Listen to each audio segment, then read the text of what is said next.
Krümmer, er läuft mit seinen dürren Haxen in den Strafraum ein. Ein Müller, der spielt immer, und dann schließt er so ein typisches Müller-Tor ein. Ein Müller, der trifft immer, ja wenn der Thomas Müller den Goldschein kriegt, er in das Tor reinfliegt.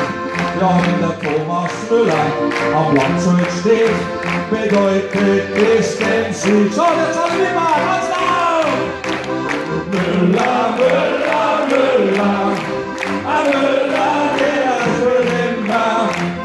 Müller, Müller, Müller, ja der Müller, ja der Krümmer, ja von Thomas Müller, Angst man soll. Der Müller, der spielt immer, egal mit Kopf, mit Hackerl oder Wolle. Ein Müller, der trifft immer, ja wenn der Thomas Müller vom Ronaldo steht, dann nimmt der gleich Reis aus.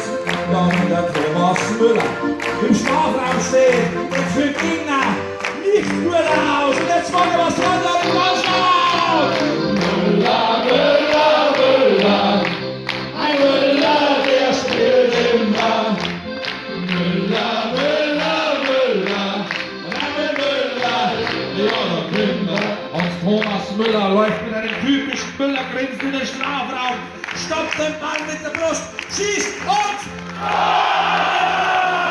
Müller, Müller.